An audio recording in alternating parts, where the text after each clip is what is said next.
আসসালামু আলাইকুম। আমি চুলায় একটা ফ্যান বসিয়ে দিলাম। অপেক্ষা করব তেলটা গরম হওয়া অবধি। আমি এখানে আধা কেজি পটল নিয়েছি। পটলগুলো প্রথমে ভালো করে ধুয়ে ছুলে নিয়েছি। তারপরে দিয়েছি এখানে হলুদ গুঁড়ো, মরিচ গুঁড়ো, ধনিয়া গুঁড়ো, লবণ। সবগুলো উপকরণ দিয়ে ভালোভাবে এগুলো মেখে নিয়েছি। এবার আমি সবগুলো পটল ভালোভাবে ভেজে নেব।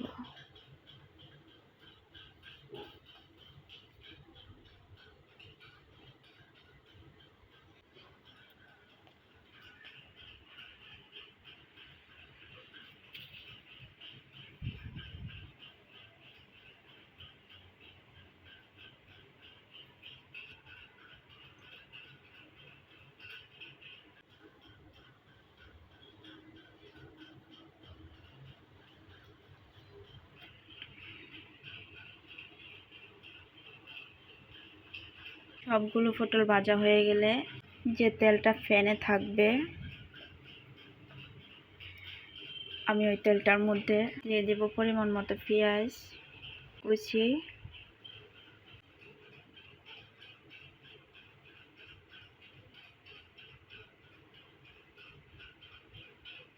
দেব 1 চা চামচ রসুন বাটা,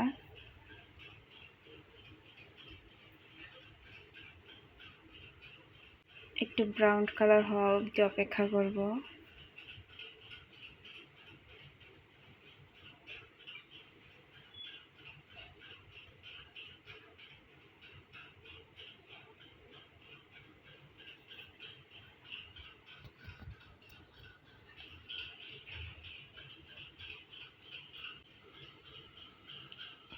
দিয়ে দেব 1 চা চামচ হলুদ গুঁড়ো,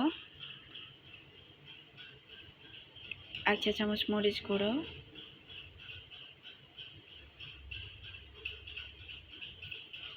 আমি পটল ভাজার সময় লবণ বেশি দিয়েছি তাই লবণ দিলাম না, আপনারা লবণ দিয়ে নেবেন।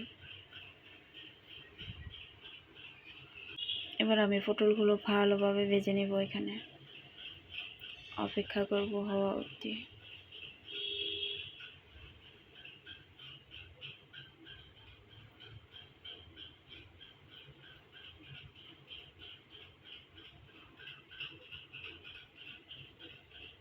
পরিবেশনের জন্য রেডি আমার পটল ভুনা।